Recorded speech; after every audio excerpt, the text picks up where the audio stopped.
ഈ കൗണ്ടർ പരാതികൾ ഇപ്പോൾ ഫാത്തിമ തേലിയുടെ കാര്യത്തിലും ഉണ്ടായിട്ടുണ്ട്. ഈ കൗണ്ടർ പരാതികൾ ആ രൂപത്തിൽ എനിക്ക് കാണാൻ കഴിയുള്ളൂ. നിലവിൽ ഇങ്ങനെ ഒരു ശൈലി അവിടെ രൂപപ്പെട്ടിട്ടുണ്ട് എന്നുള്ളതാണ്. ഇനി ഈ പറയുന്ന ഈ വികസനം ഡോക്ടർ അരുൺ പലതവണയായി ആവർത്തിച്ചു പറഞ്ഞുകൊണ്ടിരിക്കുന്നത് വികസനം ഇവിടെയുള്ളപ്പോൾ വികസനവുമായി ബന്ധപ്പെട്ടുള്ള ഒരു തർക്കത്തിലേക്കും അതുമായി ബന്ധപ്പെട്ട ഒരു ചർച്ചയിലേക്കും ഒരു സംവാദത്തിലേക്കും എന്തുകൊണ്ട് വരുന്നില്ല എന്ന്. അങ്ങനെ ഒരു സംവാദം CPM ഉയർത്തുന്നില്ല. CPM-മായി ബന്ധപ്പെട്ടപ്പോൾ SDP-യുടെ കാര്യത്തിൽ ഇവിടെ ജമാഅത്തെ ഇസ്ലാമി എന്ന് ആവർത്തിച്ച് പറഞ്ഞവർ ഇപ്പോൾ SDP വോട്ടുമായി ബന്ധപ്പെട്ട് ഇപ്പോൾ എന്താണ് പറയുന്നതെന്ന് വളരെ പ്രധാനമാണ് കേട്ടോ. SDP-യുമായി ബന്ധപ്പെട്ട് 2024 നവംബർ 25-ന് SDP വോട്ട് വേണ്ട എന്ന് പറയാനുള്ള ആർജവം CPM-നുണ്ട് എന്ന് കണ്ണൂരിൽ വെച്ചാണ് പിണറായി വിജയൻ പറഞ്ഞിട്ടുള്ളത്. ഇന്നിപ്പോൾ പലതവണ മാധ്യമങ്ങൾ ആവർത്തിച്ചു ചോദിച്ചല്ലോ, SDP വോട്ട് വേണ്ട എന്ന് പറയുമോ?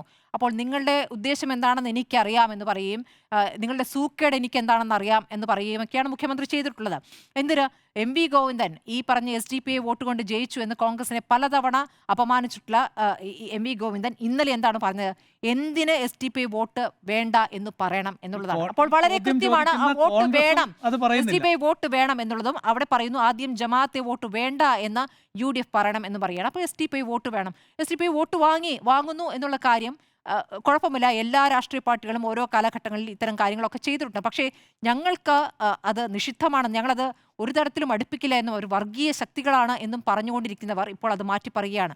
ഇപ്പോൾ കണ്ണൂരിലെ സ്ഥാനാർത്ഥി കടന്നപ്പള്ളിയും പറഞ്ഞുകൊണ്ടിരിക്കുകയാണ് ഞങ്ങളാണ് SDP-ക്ക് എല്ലാ സംരക്ഷണം ഒരുക്കുന്നത് എന്ന് ഒരു പടി കൂടി കടന്ന് പറഞ്ഞുകൊണ്ടിരിക്കുകയാണ്. അപ്പോൾ ഈ തരത്തിൽ പ്രതികരണങ്ങൾ മാറിക്കൊണ്ടിരിക്കുന്നു. ഇതൊക്കെ എങ്ങനെയാണ് തെരഞ്ഞെടുപ്പിൽ പ്രതിഫലിക്കുക എന്നറിയില്ല.